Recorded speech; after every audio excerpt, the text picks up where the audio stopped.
Joining me today is Jerry Frew, the Superintendent of the Kearsarge Regional School District. So Jerry, I want to talk about we talked a little bit about the budget and some of the nuances and maybe got in the weeds here a little bit, but it's interesting. But I really want to talk about education. Now that's interesting. Blizzard bags.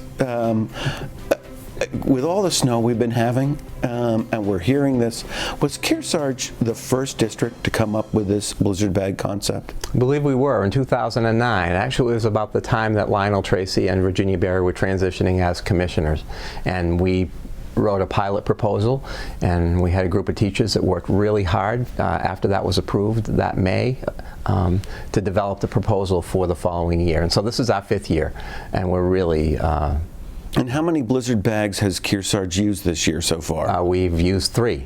And do some days not get a blizzard bag? Some days are not blizzard bag days for one reason or another. If we're projected to lose power or heavy ice storms and whatnot, we don't call them. And sometimes kids just need a good old-fashioned snow day. We've gotten that. This winter, we've got a lot of that. Quickly, yeah, but we've used it on the average of 3 each year. We still have 2 more that we could use this year. Hopefully, we won't have to use any more days. That would be the ideal. Our ski mountains might be saying the opposite. Hopefully, you have 2 more blizzard bag days. How does this work, actually? How does a blizzard bag work? It's really a combination, John, of online learning and paper learning as well. The very first year we had physical bags, blizzard bags, that some of our local vendors helped sponsor so that every student in the district had a physical bag. So there was a bag that kids took home. And the elementary teachers worked with kids about what to have in the bag, and they packed snacks in bags, and they really made it a big deal. And so we've transitioned over time. We haven't renewed the physical bags. I think that's something to do, coming up. But we've also expanded the online piece with some of the flipped classroom type what do you mean features, by flipped where classroom? A teacher may actually give a lesson, a YouTube lesson, and a student can look at that lesson home on the blizzard bag day and fill out the accompanying work or answer the questions.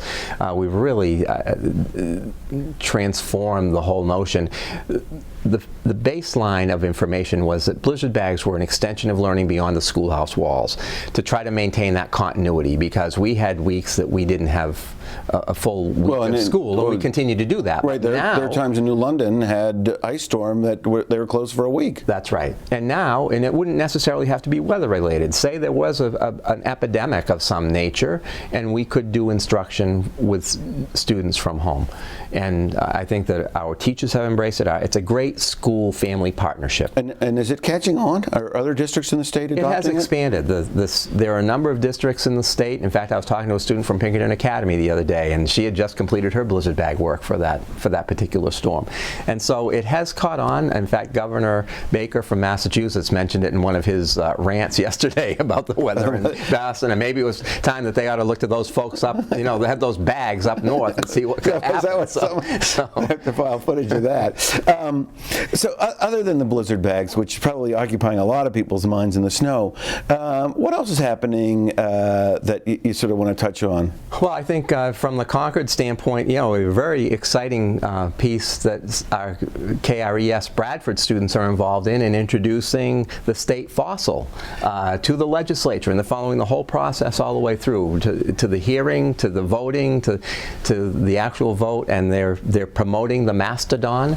Is it likely to succeed? It's not going to get ITL'd, is it? I hope it doesn't get ITL'd. I really think it's got some good legs, if you will.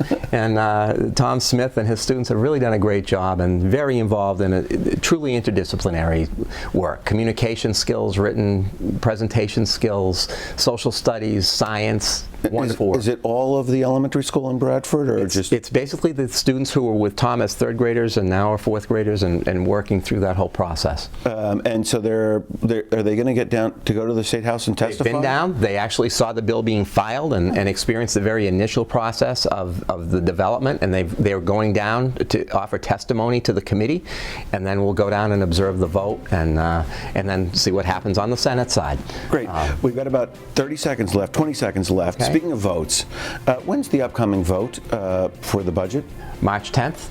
And a town near you. In a town near you, in New Hampshire. Yes. In Vermont, it'd be maybe a different day, but in New Hampshire, Tuesday, March 10th. Yes. Great. I think we're out of time. Thanks so much.